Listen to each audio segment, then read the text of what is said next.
Mes très chers compatriotes, en ces instants critiques pour notre nation, je m'adresse à vous avec la gravité et la solennité qu'impose la situation. L'Est de notre pays, en particulier les provinces du Nord Kivu, du Sud Kivu et de l'Ituri, fait face à une aggravation sans précédent de la situation sécuritaire. Les forces de défense du Rwanda, en soutien de leurs marionnettes du M23, poursuivent leur entreprise terroriste sur notre territoire, semant la terreur et la désolation parmi nos populations. Je partage avec vous la douleur et l'indignation face à ces attaques barbares. Ces actes ne sont pas seulement une attaque contre la République, mais une offense à l'histoire et à la dignité de notre peuple. En ces moments difficiles, je vous appelle à la résilience et surtout à la résistance. Face à cette situation, permettez-moi de vous rassurer. Une riposte vigoureuse et coordonnée contre ces terroristes et leurs parrains est en cours. Nos vaillantes forces armées de la République démocratique du Congo, symboles de courage et de patriotisme, sont pleinement mobilisées, prêtes à défendre chaque centimètre de notre territoire. J'ai personnellement convoqué et présidé des réunions de crise avec une équipe restreinte du gouvernement, le haut commandement militaire ainsi qu'une réunion interinstitutionnelle afin d'évaluer les récents développements de la situation et de lever les options pour repousser les agresseurs et reconquérir chaque parcelle de notre territoire. À cet effet, j'ai nommé ce 28 janvier le général-major Évariste Somo Kakule au poste de gouverneur militaire du Nord Kivu pour renforcer la coordination des opérations militaires et restaurer l'autorité de l'État. Parallèlement, nous avons engagé d'importantes démarches diplomatiques, notamment au sein du Conseil de sécurité des Nations Unies, ainsi que dans le cadre du processus de paix de Luanda, auquel nous restons pleinement engagés malgré les obstacles. Nous privilégions la voie du dialogue, mais toujours avec lucidité, tout en restant fermement résolus à défendre notre territoire et notre souveraineté par tous les moyens nécessaires. Mais ce combat n'est pas seulement celui des FARDC. C'est le combat de tout un peuple, le combat de notre identité congolaise, afin de léguer aux générations futures un pays prospère et en paix. À tous nos compatriotes, dans chaque province, chaque ville, chaque territoire et chaque village, ainsi que ceux de la diaspora, sans distinction d'appartenance ethnique ou politique. Unissons nos efforts. Apportons un soutien indéfectible, moral et matériel à nos vaillants soldats. Mobilisons-nous comme un seul homme pour défendre notre souveraineté et sauvegarder notre intégrité territoriale.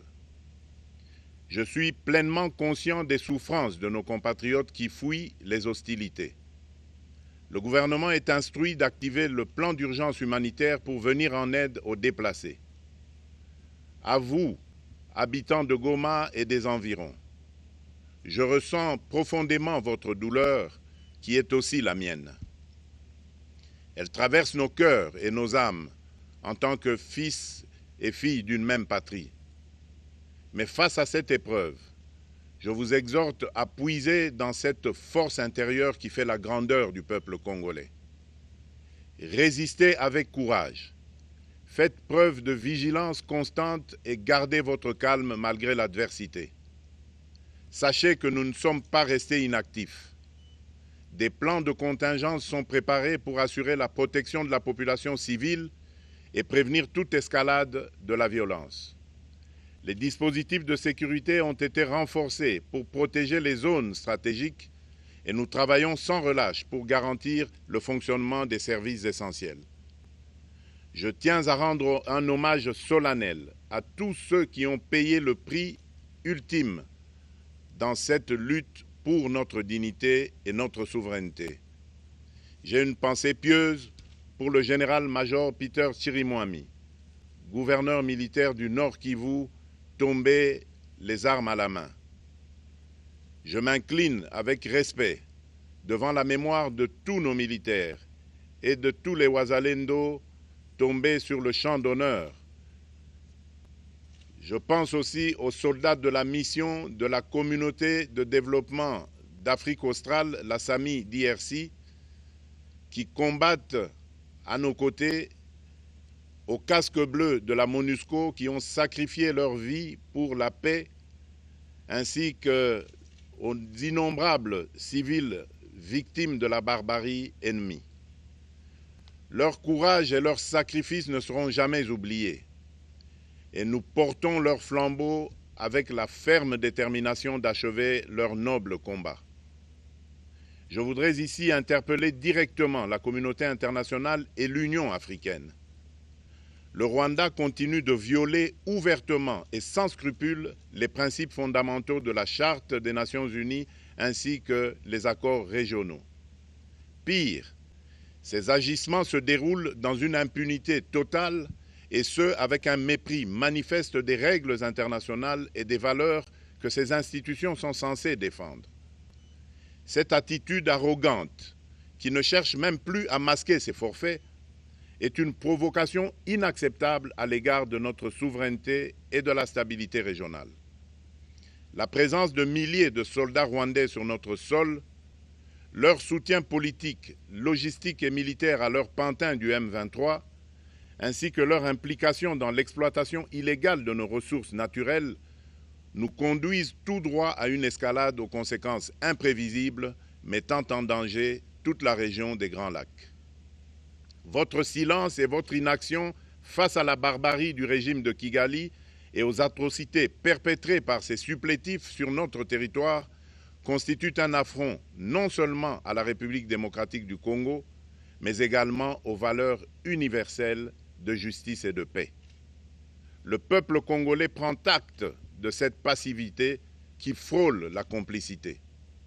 Soyez sûrs d'une chose, la République démocratique du Congo ne se laissera pas humilier ni écraser.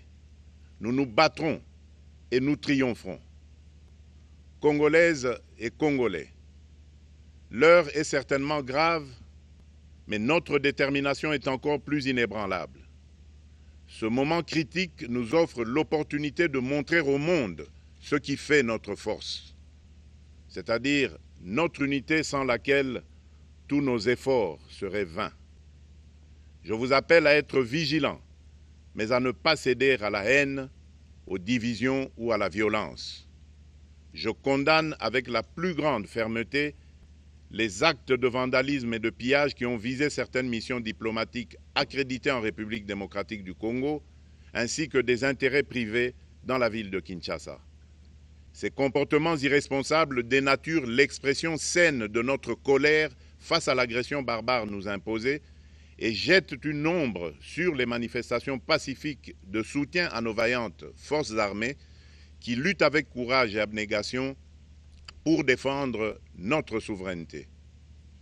Notre engagement doit rester ferme et discipliné. Nous gagnerons cette guerre par notre unité, notre courage et notre sens de responsabilité, et non par la violence aveugle et par l'anarchie. Cette victoire ne sera possible que si chaque Congolais, où qu'il soit, prend toute la mesure du combat qui est le nôtre. J'appelle donc la nation entière, hommes et femmes, jeunes et vieux, acteurs politiques, opérateurs économiques, membres de la société civile, confessions religieuses, artistes et sportifs à se mobiliser, à faire bloc derrière nos vaillantes forces armées et à contribuer chacun à son niveau à l'effort de guerre. J'ai instruit le gouvernement de mettre en place des mesures rigoureuses de réduction du train de vie des institutions et de leurs animateurs afin que les ressources ainsi économisées soient directement réorientées vers le soutien à nos forces armées. Dans cet effort national, j'en appelle également à la responsabilité du secteur privé qui est invité à contribuer activement à cette cause commune. Nos soldats se battent avec héroïsme pour la défense de notre intégrité territoriale et de notre souveraineté. Ils ont besoin de notre soutien total, qu'il soit moral, matériel ou logistique. À la jeunesse congolaise, pilier et espoir de notre nation, je vous exhorte à répondre massivement à l'appel de la patrie. Le moment est venu de vous lever, de mettre votre énergie et votre créativité au service de la nation. Nous devons renforcer nos rangs et chaque jeune Congolais prêt à défendre son pays a une place au sein de nos forces armées. Enrôlez-vous massivement dans l'armée. Vous êtes le fer de lance de notre projet et votre mobilisation est déterminante pour la victoire finale. Aux braves populations du Nord Kivu, du Sud Kivu et de l'Ituri, vous êtes le symbole de la résilience congolaise, une source d'inspiration pour toute la nation. Vous n'êtes pas seuls dans cette épreuve. La République tout entière se tient à vos côtés, unie dans l'espoir et la lutte. Ensemble, nous ferons face et surmonterons cette épreuve. À nos vaillantes forces armées et aux vaillants patriotes Wazalendo, véritables sentinelles de la souveraineté nationale, je rends un hommage appuyé et vous exprime au nom de toute la République notre reconnaissance infinie et notre fierté inébranlable. Votre bravoure, votre discipline et votre engagement sans faille inspirent et mobilisent tout un peuple déterminé à défendre son territoire. Sachez-le, la République ne vous abandonnera jamais. Votre combat est le nôtre et vos sacrifices ne seront jamais oubliés. Vous incarnez l'honneur de la nation congolaise. À tous mes compatriotes d'ici et de la diaspora, la République démocratique du Congo ne pliera pas. La République démocratique du Congo ne reculera pas. Je ne vous abandonnerai jamais. J'en fais ici le serment. Le soleil n'a pas cessé de briller sur notre patrie. Ensemble, main dans la main, nous surmonterons cette tempête et nous ouvrirons une ère nouvelle de paix et de prospérité pour les générations futures. Que Dieu bénisse la République démocratique du Congo et son peuple. Je vous remercie.